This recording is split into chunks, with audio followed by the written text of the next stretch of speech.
खराब हो चुके हैं, तो अभी कुछ ही दिनों में आपको डायलिसिस करना पड़ेगा, वरना बहुत खतरनाक सिचुएशन आ जाएगी। ये कौन से साल की बात है जब ये घटना आपको हुई? 2022 में 2023 जनवरी 23rd 2023 जनवरी में आया, यानी 2 साल हो गए। మా మదర్ ప్రాబ్లమ్ తో చనిపోయారు కదా. నాకు అక్కడ ఏం కనబడుతుంది అంటే నా పిల్లలు, నా బాబు అప్పుడు యూకేజీ, నా పాప సెకండ్ క్లాస్ ఉంటుండే. నా మదర్ ఫోటో పట్టుకొని నేనైతే ఎవ్రీడే ఎట్లా ఏడుస్తున్నానో నా ప్రాబ్లం కూడా అట్లానే వస్తుందని నేను ఊహించుకుంటూ బాధపడుతూ ఉండేది ఆ క్రమం లోపల. సో అప్పుడు ఏంటంటే ప్రతి ఒక్కరు కూడా కిడ్నీ ప్రాబ్లం కి ఇంగ్లీష్ మెడిసినే, సో డయాలసిస్ తప్ప ఇంకొక మార్గం ఏమీ లేదు. లాస్ట్ కి చనిపోవడం అని చాలా మంది చెప్పేది. వాళ్ళు చెప్పడం కంటే ఫస్ట్ నాకు తెలుసు. ఎందుకంటే మా మదర్ కి 15 days ఒకసారి, 1 month ఒకసారి ఆల్టర్నేట్ డయాలసిస్ అయితే ఉండే. ఆ ప్రాబ్లం అంతా కూడా నా కళ్ళ కట్టినట్టు కనబడుతుంది. సో దీనికి ఇంకా ఆధారం ఏముంది అని వెతికే క్రమం లోపల మా హస్బెండ్ పిహెచ్డి చేశారు. సో ఫుడ్ సప్లిమెంట్స్ లో ఏదైతే బాగుంటుందని చూడడం జరిగింది. సో ఫుడ్ సప్లిమెంట్స్ లో మెడిసిన్ తో కూడా లైఫ్ టైం క్యూర్ కాదు, ఫుడ్ సప్లిమెంట్స్ అయితే బాగుంటుంది అని సో వెతకడం జరిగింది. ఆ క్రమం లోపల శ్రీనివాస్ వడమని సార్ నాకు ఒక ఫాదర్ రూపంలో నాకు రావడం జరిగింది నా లైఫ్ లో. శ్రీనివాస్ వడమని సార్కి సోషల్ మీడియాలో చూడడం జరిగింది. చూసి సార్కి కాల్ చేయడం జరిగింది. మాకు సప్లిమెంట్స్ గురించి సార్ చెప్పడం జరిగింది. तो ये ఫస్ట్ ఒకటే అనుకున్నా, నేను బ్రతికి ఉండాలి, నా పిల్లలకి ఒక మదర్ గా ఉండాలి. మదర్ లేకుండా నేను లైఫ్ లో ఎంతో సఫర్ అయినా అది నా పిల్లలకి రావద్దు అని చెప్పేసి ప్రోడక్ట్స్ వాడితే సార్ నేను ఫస్ట్ బ్రతికి ఉండాలి అని ప్రోడక్ట్స్ వాడినా. पहले जीना था। బిజినెస్ చెప్పడం జరిగింది. उन्होंने ऐसा क्या था कि आपने बिजनेस की शुरुआत? ఇంగ్లీష్ మెడిసిన్ చేసుకుంటే ఒక 5 minutes కూడా నేను నిలబడకపోతుండేదాన్ని. ఈ కిడ్నీ ప్రాబ్లం కి నాకు ఒక 40 రకాల మెడిసిన్స్ రాయడం జరిగింది. ఒక 100 mg బీపీ టాబ్లెట్ రాయడం జరిగింది.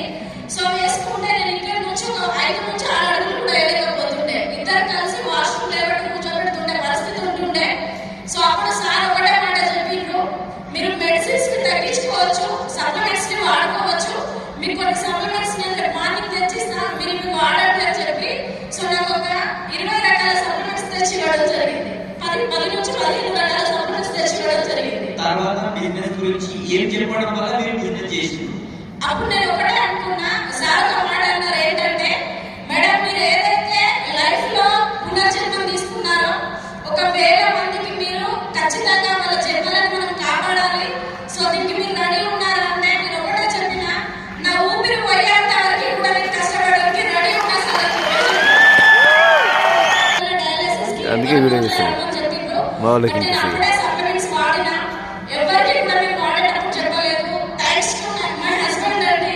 సో ఎందుకంటే నాన్న లేకపోయినా కూడా నాన్నలాగా పట్టుకొని నన్ను చావచ్చిన వరకు వెళ్ళినా సో నన్ను ఈ రోజు తీసుకొచ్చి ఇక్కడ నిల్చోబెట్టారు. సో డయాలసిస్ వరకు వెళ్ళే పరిస్థితి రాకుండా నన్ను కాపాడుకోగలిగారు. ఏంటంటే ఫస్ట్ ఆఫ్ ఆల్ నా పిల్లలకి మదర్ లేకుండా ఉండదు. ఒకవేళ నేను పోయే రోజు వస్తే నా పిల్లలు నా కోసం ఏడవకుండా రోజు ఉండాలి, ఏడవకుండా తలుచుకునే రోజు ఉండాలి అని చెప్పి డిసైడ్ అయినా. సో నేను ఏదైతే మంచి లేనో నా వల్ల 1000 మంది, లక్షల మంది బాగుండాలి అని చెప్పేసి స్ట్రాంగ్ గా డిసైడ్ అయ్యి బిజినెస్ చేయడం స్టార్ట్ చేసిన. సో ఒక రోజుకి నేను ఒకటే డిసైడ్ అయినా, నేను ఫస్ట్ సార్ ఒక మాట అన్నారు, మీరు డిసైడ్ అయితే కనుక ఖచ్చితంగా మీ లైఫ్ ని ఒక యూటర్న్ తీసుకోవచ్చు. సో మీరు డిసైడ్ అయ్యిందా అంటే 100% రెడీ ఉన్నాం సార్ అని చెప్పిన. సో అప్పుడు నేను అనుకున్నా చాలా शॉर्ट में बोलिए क्योंकि हमारे पास टाइम नहीं है।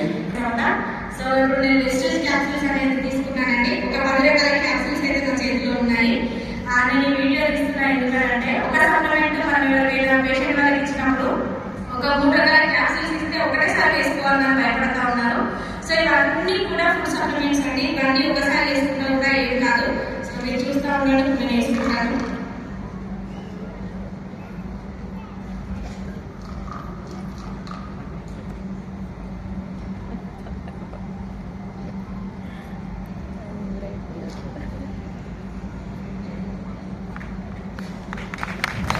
तो थैंक यू। मैडम ये बता रही थी कि अगर मैं मेरी माँ को खो चुकी हूँ, अगर मुझे कुछ हो गया तो मेरे बच्चों का क्या होगा, ये बेथा होगा, तो मैं पहले अच्छी हो गई थी। अब ऐसा अगर ये उनके साथ हो जाएगा जैसा माँ के साथ हुआ था, तो उनके बच्चे तो कम से कम अच्छी जिंदगी जिएंगे। आपका हाईएस्ट चेक कितना है? हाईएस्ट कितना था? 2,77,000.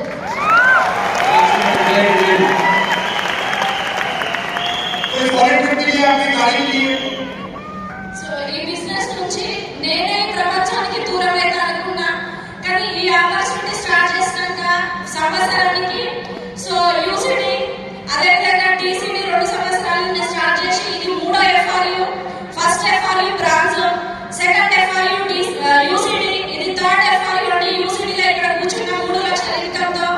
అదేవిధంగా ఈ బిజినెస్ నుంచి నేనే ప్రపంచానికి దూరం అయితే అనుకున్నా. 15 లక్షల కార్ తీసుకున్నా, 1,10,000 బండి తీసుకున్నా. అదే బండి మీద ప్లాన్స్ కి వెళ్తూ పర్ డే 10 నుంచి 15 ప్లాన్స్ చేస్తూ 50 కిలోమీటర్లు నేను బైక్ మీద డ్రైవ్ చేసుకుంటూ ప్లాన్స్ కి వెళ్తున్నా ఈ రోజు. ये अभी 3 साल हो गए। पहले जब आए थे ब्रॉन्ज थे, फिर यूसीडी हुए और फिर डीसीडी बन गए और कार